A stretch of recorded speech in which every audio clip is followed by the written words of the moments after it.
11 morts par jour sur les routes de France. Depuis 2006, les 8 SDIS de la région Rhône-Alpes mutualisent leur travail en hygiène, sécurité, santé au travail.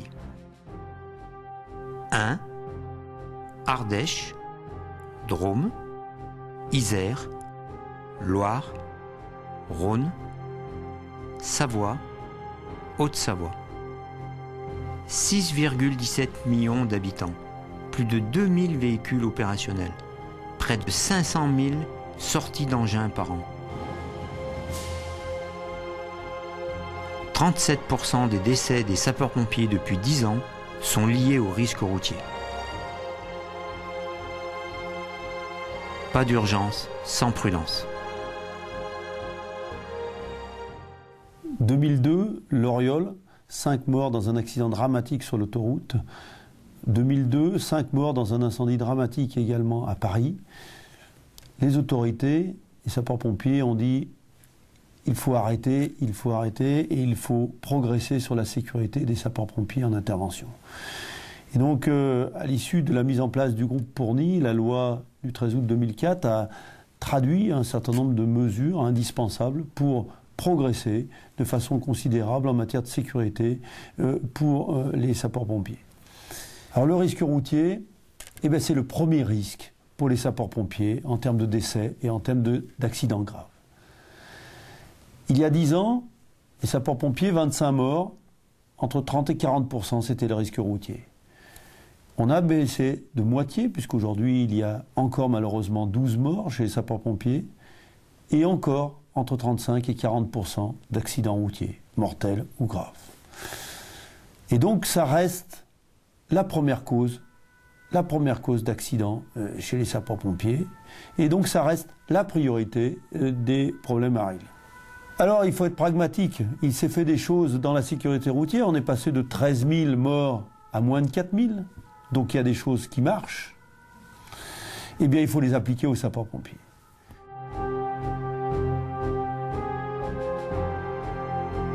Ça s'est passé le 14 juillet 2011. La nuit, c'était sur 23 heures. C'était un appel de bip pour personne ne répondant pas aux appels. Et j'ai pris la voiture, donc c'était une Clio, et puis la chaussée était grasse en fait. Et dans un virage, je suis parti en glissade et j'ai fini dans un mur. Donc mais rien n'était arrivé avec de la chance. La fatigue, oui, il y en avait, parce que j'étais avec des collègues, donc 2 heures avant une soirée, et puis j'ai décidé de partir parce que j'étais fatigué et puis je tenais plus debout. Du coup voilà, et puis mais vraiment qu'à la fatigue, quoi, parce que du coup je savais que j'étais de garde, donc je suis resté correct, quoi. La route, on a beau la prendre plusieurs fois par jour, comme c'était le cas, et puis comme c'est encore le cas. Ce trajet, je le fais, avant je le faisais bien 6 fois par jour, ça ne me dérangeait pas. Et vraiment faire attention le temps qu'il fait, donc, et puis la route dans quel état elle est, quoi. C'est vrai que ça peut vraiment, le brouillard peut changer beaucoup de choses aussi. Même s'il n'est pas fort, on sait que la route va être humide, et puis sachant que des fois ça ne pleut pas pendant 2-3 jours, la route va ressortir tous les hydrocarbures et tout, et va la rendre vachement grasse, quoi. Donc du coup, c'est ça qui joue aussi, qui est facteur, quoi.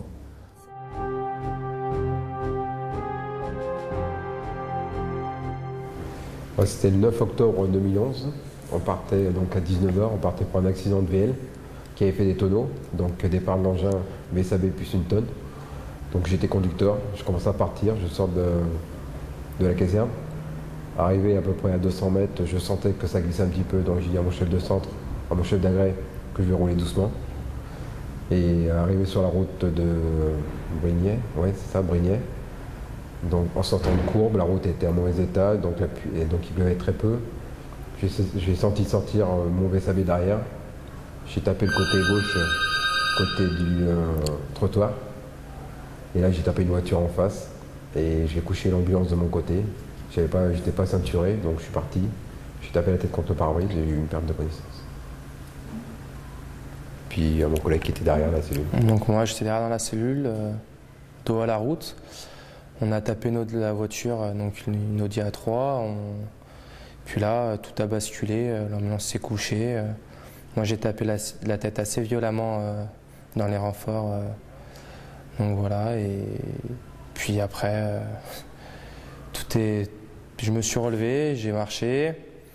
Mon chef d'agrès m'a demandé si ça allait. J'ai dit que ça allait pas, que je saignais beaucoup de la tête. Et donc là, il m'a fait sortir de l'ambulance avec mon équipier. Il a ordonné à mon équipier de me poser des compresses. Et là, le fourgon est arrivé. Et on m'a mis au chaud dans le fourgon, on m'a allongé à l'arrière du fourgon. Et puis là, après, tous les renforts sont arrivés. Et puis, moi, j'ai rien vu d'autre. Ils m'ont quand même désincarcéré. Parce que vu comme j'avais une douleur au bas du dos, donc vu comme j'étais coincé aussi. Moi, les séquelles physiques, j'en ai pas. Plus mon collègue. Mais moi, ça m'a plus marqué à l'intérieur. Que je suis allé voir carrément un psy au niveau des pompiers. Que je tire beaucoup mon chapeau sur lui parce que c'est vrai qu'on dit toujours que les psys c'est pour les fous, mais non, pas du tout. C'est vraiment efficace pour les pompiers. Surtout quand on a vécu un accident pareil. Moi, j'ai eu donc 4 cervicales de fracturées, des apophyses transverses exactement. Et j'ai eu 20 points de suture à la tête et un traumatisme crânien. C'est pas parce qu'on a une tenue, qu'on a une ambulance, qu'on est tout permis sur la route. Parce qu'on est des êtres humains comme tout le monde. Et puis ça peut vite basculer, ça peut basculer une vie. Ça va très vite, on ne se rend pas compte. On va toujours dire que ça arrive qu'aux autres, mais en fait, quand ça nous tombe dessus, ça fait une drôle d'impression. On tombe de haut. Hein. Moi, ça me marque tout le temps. Hein. Et ça me marque encore plus avec le temps même en vie privée, quand je conduis avec ma voiture personnelle, les temps de pluie, ça me fait plus peur qu'avant. Ça m'a vraiment marqué. Maintenant, voilà, j'avais pas ma ceinture aussi pour l'accident. Maintenant, je l'avais, même quand je pars avec les pompiers. Hein. Pas parce qu'on est pompier qu'on ne va pas la porter. Hein. C'est surtout ça, quoi.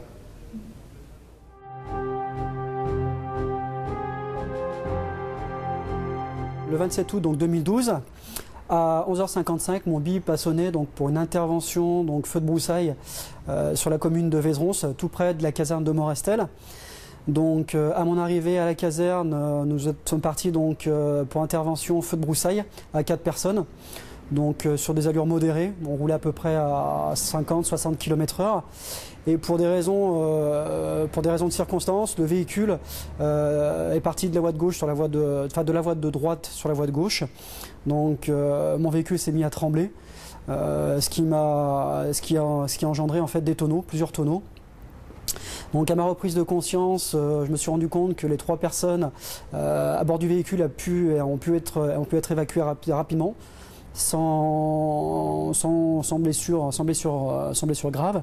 Donc moi de mon côté je me suis retrouvé incarcéré de mon côté, donc il a fallu à peu près 1 heure et demie le temps de me sortir du véhicule.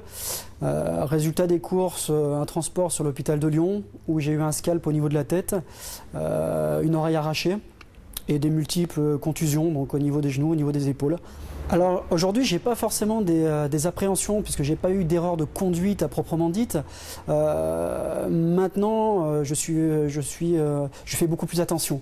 Des allures beaucoup plus modérées. Je préfère arriver, je dirais 2 minutes en retard sur intervention et prendre toutes les précautions de départ, mettre les ceintures de sécurité devant, derrière. Voilà.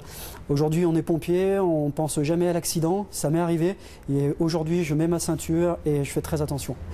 On est là pour aider les gens, mais si on n'arrive pas sur les lieux, on ne pourra pas faire grand-chose. Voilà. Et puis, il faut penser à sa sécurité personnelle, la sécurité également du personnel qu'il y a dans le camion, si on est amené à être conducteur. Donc vraiment prendre toutes les précautions nécessaires sur les départs, sur les conduites urgentes. Voilà. À ne pas confondre vitesse et précipitation.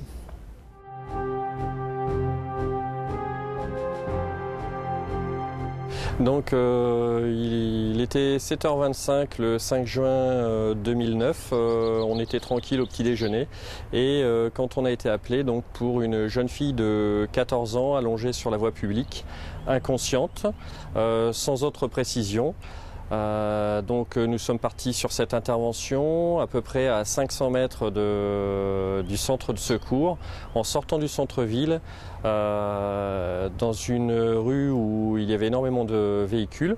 Le conducteur a doublé, le gyrophare, les 2 tons bien sûr étaient mis.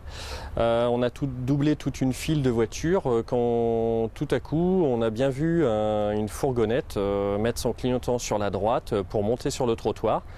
Cette camionnette est montée sur le trottoir et à la dernière minute a braqué juste devant nous, mais vraiment à 90, et le choc a été inévitable, quoi. Ça a été un choc brutal.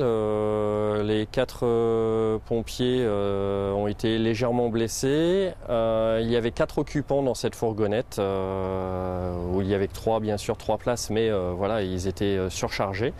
Les 3 ont été blessés également. Le conducteur a été bloqué dans son véhicule.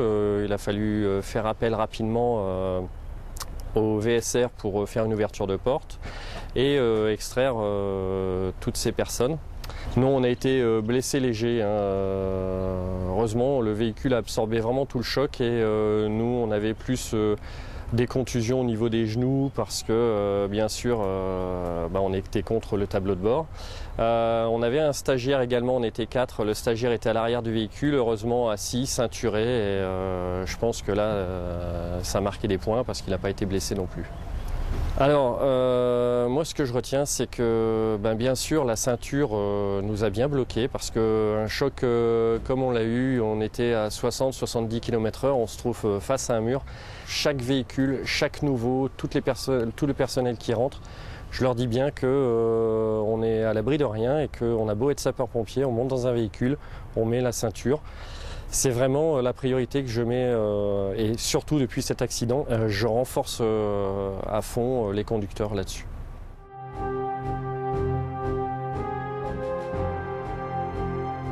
Au moment des faits, j'étais, je dirais, jeune chef de groupe. J'étais formé chef de groupe depuis un an à peine, donc je n'avais pas une expérience vraiment débordante en la matière. De plus, je venais d'avoir une nouvelle affectation dans un centre stéphanois dit à forte sollicitation. Et qui plus est, depuis mon arrivée dans ce centre, j'ai eu la chance de participer à 2 ou 3 interventions assez importantes. Donc j'étais dans un contexte peut-être un peu d'euphorie. Et au moment des faits, c'était un dimanche après-midi, j'étais dans ma chambre à bouquiner. J'ai senti une activité au sein de la caserne, ça on le ressent. Et bien sûr, mon bip se déclenche, je suis appelé sur un feu en dehors de mon secteur. La chance veut que tous les feux passent au vert pratiquement devant moi au fur et à mesure que j'avance. Je suis plutôt serein et détendu en me rendant sur cette intervention. Jusqu'au moment où, dans mon élan, je franchis un feu rouge sans même m'en apercevoir et je suis violemment heurté par une voiture qui vient me percuter sur la droite. Le choc est suffisamment violent pour endommager les véhicules et les laisser sur place, déclencher les airbags. Mais moi, particulièrement, je ne ressens pas un choc bien important. Dans le véhicule à côté, c'était un père de famille et 3 enfants qui rentraient du cinéma. C'est moi qui ai grillé le feu. Ces braves gens, ils n'y étaient absolument pour rien. Leur réaction au départ, il faut la comprendre, réaction d'incompréhension. Qu'est-ce que vous faites ici? Comment se fait-il que vous soyez au milieu du carrefour? Voilà. Bon. Mon sentiment, pour en avoir parlé avec des collègues chefs de groupe, de temps en temps on en parlait, on disait oui, on nous en demande toujours trop, il faut toujours qu'on fasse tout à la fois, et conduire et s'occuper de l'intervention. Et en fait, avec un peu de recul, je me dis non, il n'y a rien qui justifie en tant que chef de groupe d'aller griller un feu rouge. autant je le conçois peut-être pour un prompt secours d'un VSAV ou d'un départ normal qui a une notion de victime sur un feu, qu'un chef de groupe n'a pas foncièrement besoin d'aller griller un feu rouge. En plus, personne ne m'a jamais... cette pression, je me la mets tout seul. Personne ne m'a jamais dit qu'il faut griller un feu rouge, j'ai regardé ma carte et anticipé sur l'intervention.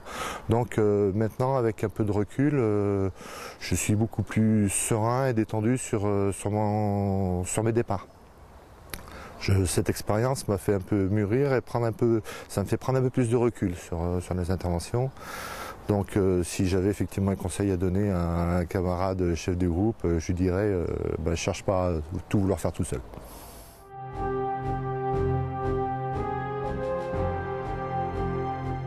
Au terme du code de la route, les véhicules des services d'incendie et de secours sont des véhicules d'intérêt général prioritaire.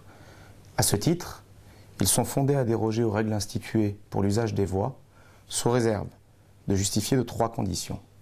Tout d'abord, une condition d'urgence. Ensuite, faire usage simultané des avertisseurs spéciaux équipant le véhicule, avertisseurs sonores et lumineux. La troisième condition étant une condition de bon sens qui consiste à ne pas mettre en danger les autres usagers de la route. En cas de contentieux, ce qui arrive certes relativement peu, mais des mises en cause pénales et civiles existent, un tribunal devra analyser successivement ces 3 conditions posées par le texte. Une affaire récente est venue illustrer une mise en cause et du service d'incendie et de secours, employeur du SPV ayant généré un accident, et le SPV lui-même, pour un défaut de maîtrise du véhicule, ce qui se rattache au 3e point posé par le Code de la route, à savoir l'obligation de prudence, finalement ne pas mettre en danger les autres usagers de la route. Et la conductrice comme le SDIS ont été condamnés pénalement pour le manquement à une obligation de prudence prévue par la loi ou le règlement. Outre le conducteur du véhicule et son employeur qu'est le SDIS, le chef d'agrès ayant autorité sur l'équipage peut voir également sa responsabilité mise en cause pour n'avoir pas rappelé les règles élémentaires de sécurité au conducteur sur lequel il a effectivement autorité.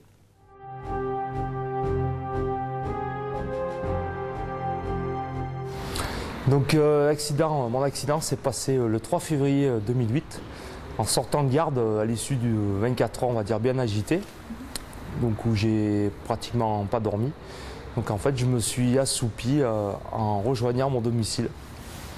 J'ai donc percuté un platane seul. Heureusement pour moi, j'ai blessé personne d'autre. Je me suis encastré dans un platane à peu près 80 km/h. Donc je me suis retrouvé avec une grosse fracture du fémur côté gauche et un poignet droit bien abîmé. Je pense que la fatigue, en fait on ne se rend pas trop compte, mais c'est vrai qu'on dort pas trop lorsqu'on est de garde chez les pompiers. Et on se dit bon allez, ça va aller, on va se reposer à la maison. Et puis là, c'était peut-être, on va dire, la nuit blanche de trop. Ce qui fait qu'il suffit de quelques secondes d'assoupissement pour que en fait, la vie change. Avant tout, c'est un gros sentiment de vulnérabilité. Parce qu'en fait, en intervenant au quotidien sur les secours routiers, on a l'impression que ça arrive qu'aux autres. Et malheureusement, là, on tombe de haut puisque on n'est pas à l'abri de nous aussi, sapeurs-pompiers, être victimes d'un accident de la route. Donc c'est un peu, on va dire, une sorte de pyramide qui s'écroule sous les pieds, quoi.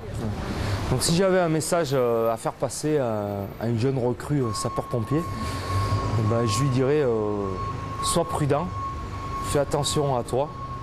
Et c'est pas parce que tu es sapeur-pompier que rien ne peut t'arriver. Tu es toi aussi vulnérable aux accidents de la circulation.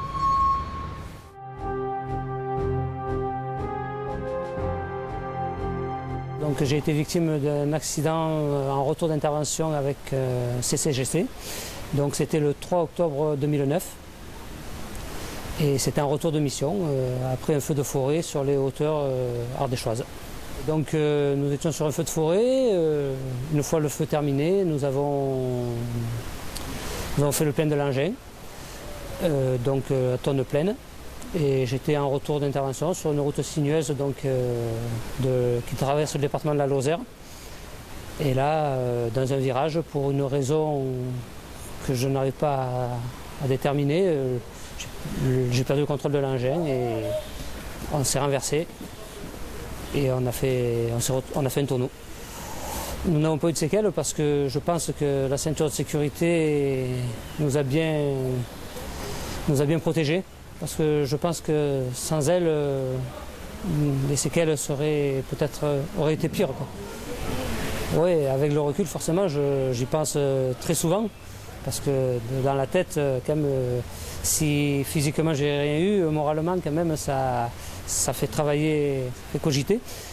Et c'est vrai que j'invite tous les jeunes conducteurs, ou même expérimentés ou non, à savoir que nous avons des engins quand même, c'est pas des jouets, quoi. Il faut en prendre conscience et savoir adapter une vitesse en adéquation avec la route, quoi, adapter.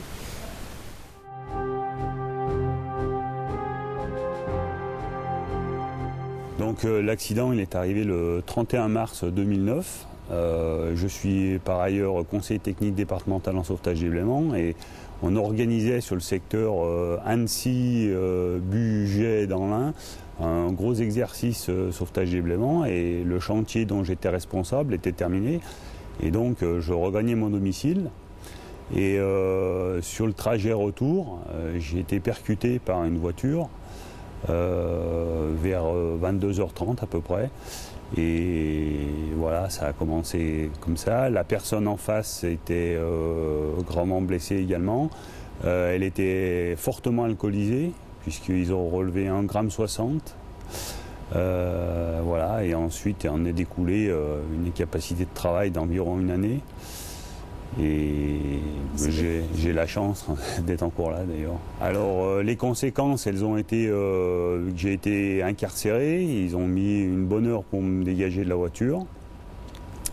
Donc les principales blessures, c'était une fracture ouverte du genou, une grosse, comment dirais-je, un gros hématome abdominal qui s'est après tourné en péritonite dans les 3 jours qui ont suivi et une fracture du bassin avec l'arrachement des muscles abdominaux et qui ont nécessité aussi une intervention chirurgicale. Donc en fait, dans les 3 premiers jours, j'ai eu 3 interventions chirurgicales lourdes qui ont engendré un passage aux soins intensifs pendant 3 semaines. À l'issue de mon accident, donc, le directeur m'a nommé chef du service hygiène et sécurité, donc il y avait une continuité aussi et il a bien senti que ça m'avait quand même marqué et aux Isolins il y avait tout à construire parce qu'en fait c'était le premier poste puisque on était en pleine j'allais dire découverte mais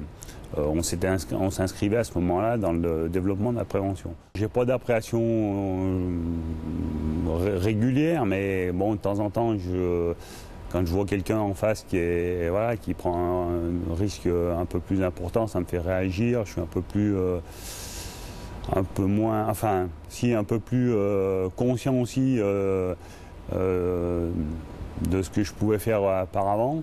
Et bon, ça m'a aussi servi de leçon, parce qu'il y a des fois, on prenait quand même des risques, notamment sur le trajet opérationnel, qui ne valait pas toujours la chandelle, quoi. Concernant la prévention sur le public jeune sapeur-pompier, le message de prévention qu'on amènerait d'emblée, c'est de dire que rien ne vaut la vie d'une personne, qu'elle soit pompier ou que ce soit un tiers, et que malgré tout, même si on a toujours le souhait de secourir les gens, etc., c'est pas d'aggraver ou ne pas arriver sur les lieux qui arrangerait la situation de la victime.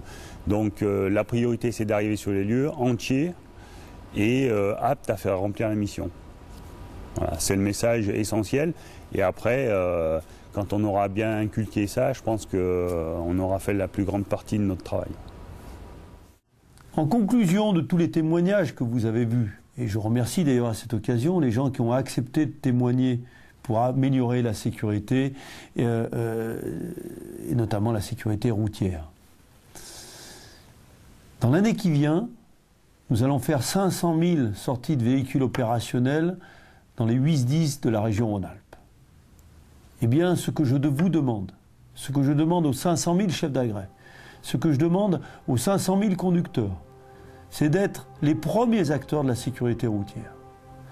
Et si on veut diminuer, on pourrait même dire qu'il n'y en ait plus, mais en tout cas largement diminuer le risque routier chez les sapeurs-pompiers, pour les autres et pour nous, eh bien c'est ces 500 000 chefs d'agrès, ces 500 000 conducteurs qui vont nous aider à améliorer la situation et à protéger à la fois la population et les sapeurs-pompiers en intervention.